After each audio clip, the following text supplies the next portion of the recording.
Hey everyone. Hello. This computer that says hello. So I'm here to talk about HTTP2. The critics have spoken. The critics have said it's a major protocol shift with the potential to accelerate the web. That is the HTTP2. It's supposed to make our applications faster, simpler, and more robust. Google folks at Web Fundamentals have mentioned that as well. People who have put together HTTP2 said it's more efficient to parse, more compact on the wire, and most importantly, they're much less error-prone compared to textual export protocols like HTTP1X. So lots of people are talking about HTTP2 and how it's a lot more performant than it is with HTTP1. But what is it, actually? So I'm here. My name is Irina. I work for MorganDB. I'm an engineer there. These are my two friends who will help me out today with my slides. And I'm going to talk to you about HTTP2. And I'm going to take it slowly and take it one frame at a time. This joke will be funny in like 2 minutes, I swear. All right, so this talk's got a bit of a theater vibe. So we're going to take it in acts, and I'll walk you through a bunch of them. So the first one's a bit of a prelude. So previously on HTTP files. Things that you have missed. If you're familiar with a bit of how HTTP2 works, this is a refresher. But those of you who aren't, this is a good kind of getting to know you before we dive a little bit deeper into the specifics of the spec and how it works in Node.js. So the primary focus of the protocol is on performance. So we want to make sure that our web transfers are a lot faster. So specifically, it focuses on end-user, perceived latency, network, and server resource usage. These are the people that maintain the HTTP2. So HTTP1 was put together in 1999. I had internet once a week, maybe, in 1999. So I don't know. I don't remember internet in 1999. But I wanted to look at OK, so what did internet look like in the time that I remember, and how many requests were coming through, what were transfers? And there's this interesting tool called the HTTP archive, and it's showing you kind of the number of requests, the number of transfers made. It goes and looks into the top 500 websites over time. I think they started in 2010, so I got the data from 2010. Which is when I remember the internet. I don't remember it in 1999. Maybe I'm just one of those millennials. I don't know. In 2010, speeds were great. We weren't doing too many transfers. Probably one TCP connection was enough to be able to send 1 or 2 requests over. But in the previous year, we've obviously increased all of our traffic. So with working with HTTP1, what happens is that given a particular request, one request happens over a single TCP connection, which means that anytime we need to be making multiple TCP connections or multiple requests, to run them concurrently, we'll need to make multiple connections. So eventually, we're just going to have connection after connection after connection. You can only deliver one request at a time, rather than multiple. And to be able to achieve parallel requests, you'll need to have multiple TCP connections. So what that causes is your first packet will be kind of in queue to be able to be processed, but all the other packets will not be able to be processed afterwards. So they're kind of blocked. So you end up in this head-of-line blocking situation where you can process your requests. And obviously, we're doing that a lot more than we were in 1999 or 2010. But let's look at what an HTTP1 server looks like. It's pretty easy. In Node, we just create server. We handle the server. We've got a request response. Again, a single one happens over a single TCP connection. And there we are. And we get a protocol, HTTP.1.1. So what HTTP2 happened is we wanted to increase the number of requests we're able to make over a single TCP connection, because obviously the head-of-line blocking doesn't work very well. So what happens with HTTP2 is you have a single connection that takes in multiple streams, and multiple streams are able to handle multiple connections at the given time. But more on that later. This is like a little bit of an overview, and we're going to dive deep as to what these streams actually are and what they do, and what is a notion of request and response in HTTP2, because it's a little bit different. So in HTTP2 server node, since version 8.4, you're able to work with a create secure service, so you need a key and assert. And this one is meant to be in compatible mode. And you're able to create a stream and kind of respond with the same kind of aspect, and works the same way. Maybe needs a little bit more code, but works the same way, and you get an HTTP2 protocol response when you get stuff back. So it's a little bit more complicated, and we kind of see these new concepts of there's this stream that we're not quite sure about, and this stream.response, which is not response.end in particular, or response.write-head or anything like that, which is the usual HTTP1 node API. So this one was allowing HTTP1 to happen, which means it's compatible with both HTTP1 and HTTP2. But there's also a compat mode that looks a lot more something that we're used to. So you still get a request or response. You're still able to create a secure server with a key and assert to sign. And you still get the response.end, and that gets us the same result. And they kind of look similar. And you're still able to get the same HTTP2 protocol. So HTTP2 brings a couple of little wins. That I want to concentrate as we walk through this talk. One of them is stream prioritization. The other one is being able to do something that's called server push. And another one is compressing HTTP headers. So HTTP2 is a binary protocol, so you don't have the textual responses that you would have with HTTP1. And so compression of HTTP2 headers comes in and gets utilized very efficiently and helps us with the binary protocol. All right, so let's talk about the connection and actually how that happens with HTTP2. So you start off with a single connection. So this is kind of what makes up an HTTP2 client-server kind of relationship. You start off with a connection. A connection can have multiple streams. And these multiple streams will have several frames. And frames are the unit of measure of HTTP2. So instead of having a request response, all the data gets passed in through frames. And we'll talk about frames a little bit further on and kind of talk a little bit more detail as to what's going on there. So instead of request response, all the data gets passed through frames, and frames are part of your streams. And those streams are part of a TCP connection. So that's already a lot more kind of, from the overview, it looks a lot more efficient than it would with HTTP1. So clients won't always know ahead of time whether the server can accept an HTTP2 request. So how will this kind of connection work with the two clients? So what you start off with the client is you say, hey, I would like to upgrade to HTTP2 if I can. Let's do this, and you'll pass in the connection header as part of that, and you say that I would like to upgrade. You'll do some ALPN negotiations on whether or not you can connect over HTTP1 or HTTP2. I keep calling it Alpine connection, but I know it's ALPN. I just want to go to the mountains, maybe. I miss mountains. Then the server will say that, hey, I can actually upgrade. I can take an HTTP2. We can make this an HTTP2 connection. I'm going to upgrade. I'm going to send you a 101, and you can keep sending me stuff in HTTP2 rather than HTTP1. The two acknowledge. There's a lot of it's a very kind of acknowledgement-based situation where the two acknowledge, the server and the client, and whether or not something can be done or something cannot be done. It's very healthy. And then the client can then send over the settings frame and say what it exactly wants in terms of kind of anything that it would require eventually from the server. It's going to let know in this settings frame. So now I've talked about frames a few times, and we'll get to them, I promise, in a little bit.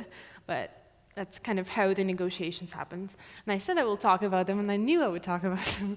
So frames, we're going to talk about frames. So the single unit of measure and frames, lots of frames.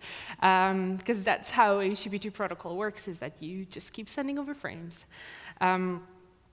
So that's how you communicate between two endpoints. You send one over, you send one back, you send one over, you send one back. So data and headers are kind of the two that kind of come up over and over again. Eventually, you might have something like settings or window update that lets the client know about one thing or another, but everything gets passed over from one to the other. But the header block is the important one, and that's the one that gets compressed that I mentioned earlier. And this one gets bundled up with a few different ones, so like the headers or the push promise that we'll talk in a little bit, or the continuation frames. When I talked about the little ones, compressing HTTP headers was one of them. So what happens with the compression is that, like, you would send over a couple of, So what happens with the compression is that it kind of optimizes instead of getting sent in plain text. And what people have discovered is that if you keep sending them in plain text, you kind of use 500 to 800 bytes every time. But if you have cookies, and a lot of the times we'll have cookies to be sent over the wire as well, it ends up being in kilobytes. So that's quite a bit of that's kind of bit of traffic to be dealing with. So when you send off headers, you send them in a list. It'll be content type, it'll be some cookies and things like that. You send them in a list, and then get put together by the protocol in a little block. And then that block uses Huffman encoding. And I won't talk about Huffman encoding here, but that Huffman encoding gets put together, compressed in an octet block. And it's Huffman encoded, so it's a lot smaller, and it's binary instead of being textual, which is a lot better. And then, like I've mentioned previously, it gets put together with the headers, the push promise, or the continuation frames. They're just the type of frames that could be sent over by the client or the server. But you won't necessarily have to deal with them directly when you build out your application. So we talked about streams. We talked about the fact that a TCP connection can have multiple streams. We talked about the fact that streams can handle frames that we've just mentioned in the previous scene. So let's talk about streams. I don't usually like reading specs because I think it's a lot of wording, and I don't like what they put together, but this is a really good explanation from the spec. So streams are independent bidirectional sequence of frames. So frames being part of the stream, exchange between the client and the server within a given HTTP2 connection. So that's a really good definition from a spec. I like it. So a stream can have a couple of states that it just keeps rotating over. So it can be an idle stream, a reserved open stream, meaning a stream that is being prepared to receive or send over data, and a stream that's half closed that has finished sending over data, or a closed stream that is no longer in use. So you kind of keep moving over to those, and frames keep coming through, and eventually it gets closed off. Again, multiple streams exist per a single connection instead of with HTTP1 just being the one. And we've seen that before, multiple streams, one connection. And once you get them through your endpoint, you'll get several frames from several streams, and they can be combined from different streams when you receive them instead of just being taken from the single stream. So stream prioritization, I wanted to briefly mention this. A lot of the times when you're actually working with HTTP2, you won't have to deal with this unless you want to build out your own kind of server in the client, but it's kind of interesting to know, which is why I kind of dived in deep into this topic. So because you have multiple streams and you'll want to be able to not have them come in at the same time and resolve at the same time, you'll want to be prioritizing them. And that's one of the really cool things about HTTP2 is that you can prioritize which resources you want to use where and which ones you want to prioritize over other ones. So certain pieces of data can be sent over faster than other pieces of data. And to be able to deal with that, what you do is you assign stream dependencies to different portions of your connection, and then different weights. And weights are the ones that resolve the streams faster. So if something has a higher weight, so we have 4 streams here, and stream 2 and stream 3 are dependent on stream 1, stream 4 is dependent on stream 3. So stream 4 will not resolve before stream 3. But since stream 3 and stream 2 are on the same level, or they're both dependent on stream 1, they're gonna like compete for resources, but because we've assigned weights to them, we know that stream 3 is more important with a better weight or like a higher weight, so it'll resolve faster, and then they don't compete for the resources. And then stream 2 will resolve after that. So that's how HTTP2 handles kind of resources a lot better and a lot smarter than HTTP1. So we kind of talked about stream prioritization and talked about how we manage resources. And another way of managing resources that HTTP2 has is flow control. And this one's kind of interesting, and then you're able to kind of solve this between the client and the server. So because we have multiplex streams over a single TCP connection, sometimes because we multiplex them, that can cause congestion on a given TCP connection. So too many of them at a single TCP connection, we need to be able to communicate to the client as to how many or what are the important resources. So multiplexing them helps. Because the streams have several states that they go through, idle, reserved, open, half closed, and closed, there's only certain ones that count towards this flow control markings. And they're the reserved, open, and half closed, so closed and idle don't count. But what happens is that when you send data, specifically the data frames, they count towards the number that the server will have. So a server has a number that it specifically sends over to the client and says, I can only handle this much, I can only spend or give you this many resources at the same time, so I'm going to let you know how are you doing. It's a credit-based system. So data and headers are the only ones that affect this, and only the streams that are reserved, open, or half closed count towards this. And every time it's like you've used parts of that particular flow control number, server will send you a window update letting you know that, hey, you're using stuff up. So it will communicate to the client how well you're doing in terms of like your credit-based system, and it works like a credit-based system. So you take away, you put back. Especially you put back when the stream is closed. So flow control helps you prioritize streams so they don't block.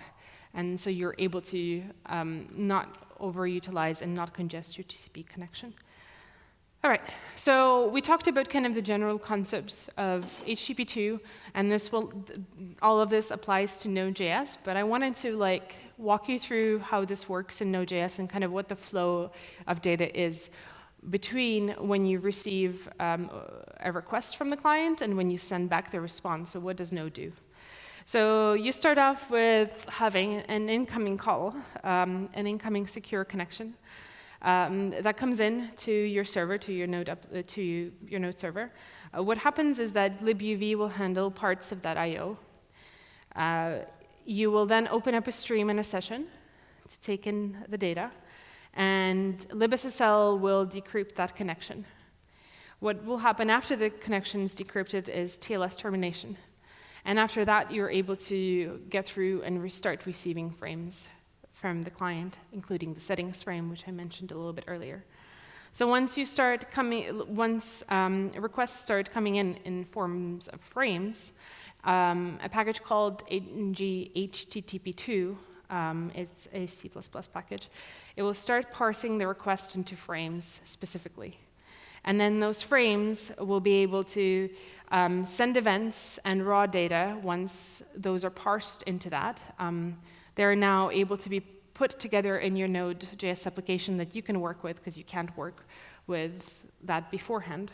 So once those events and raw data are in, they're part of your Node.js application, and then you as a developer are able to handle particular things you want to do and send back the response back to the client.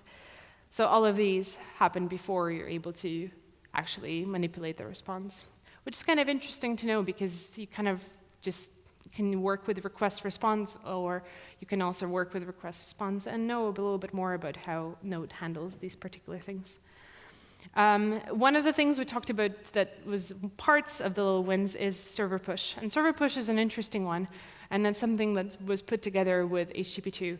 And I'll do a little bit of example when we get to this. Oh no. Oh man, okay. So server push allows you to preemptively send data to the client before it needs it.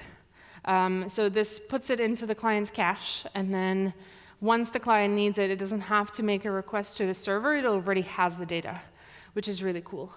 So I'm going to use a package called TLS Keygen. I really wanted to give a shout out to this one, because developing in localhost and creating secure servers is a little bit hard. So this package allows you to be able to do that on localhost. So you still have the key and the cert, and you're able to create a secure server on that. Thanks, Seb, for building it. This human lives in Singapore, and I met them there. That was cool. So we're going to do a stream.push, and I will actually pull up my terminal, because it might be a little bit easier than just on the slide.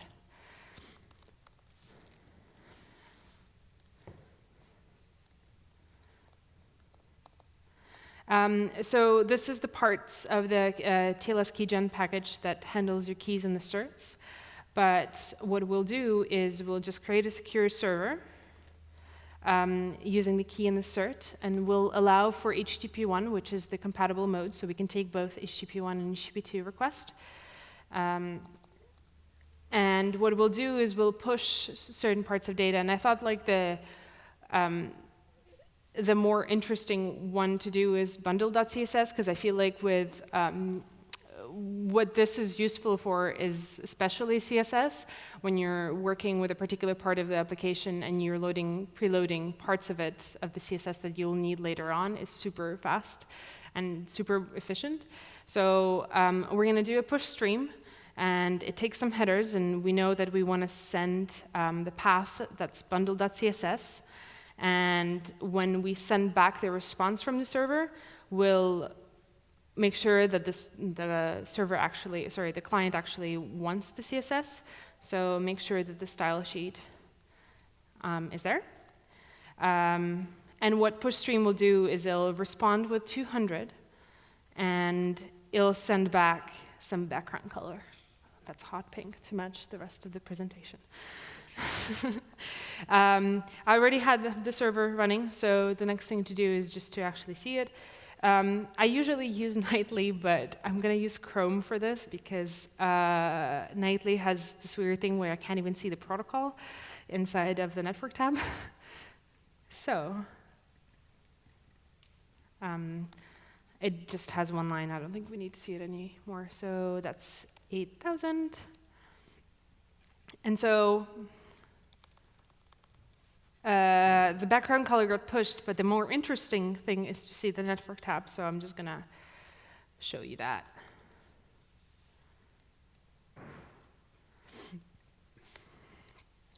And we'll refresh. So we're getting to just the local host, and we're getting the protocol HTTP2, and there's no particular initiator, but once we get to bundle.css, we can see that it was pushed preemptively. And we can see that it sent over the response, that background color is pink. And the interesting part is that regardless of whether or not the client has to ask, you're still going to transfer the same amount of data. It's just going to be faster in terms of you won't have to have the client ask you for stuff. Instead, you just have it there for them, especially if you know it's already there. It's something that they will need. So this is for you as a developer kind of to decide. So that's server push, and I think it's a pretty cool feature. All right, so the TLDR, i.e. what have we learned in this presentation, or hope that you've learned in this presentation. So I wanted to mention we were talking about Node. HTTP2 is still under the experimental flag. This is the first time I'm telling you this, but it's under an experimental tag. There is, like literally yesterday, James put out a discussion issue on the Node repo saying that they're trying to get it out of the experimental flag as soon as possible. So if you're thinking of using it in production, probably report some of the bugs you have. Or if you are using it in production, report the bugs you have so we can get it out of the experimental tag as soon as possible. But kind of the takeaways is the fact that you can use push, and push allows you to preemptively, and proactively send a bunch of stuff to the client before it needs it and load it into client's cache. The fact that we have flow control, and the fact that we have stream prioritization, we're able to use the TCP connection better and have better performance gains, which means you don't have to use a single TCP connection per request. But instead, you use multiple streams in a given request and able to send frames over those. And the fact that compat mode exists in Node.js, we're able to quite easily switch to HTTP2. In fact, it looks very similar, minus the fact that you need the keys and certs, which you'll need anyway in an HTTPS server. So it's quite easy to switch over. And that's it for me today. Le fin, as they would say in the movies.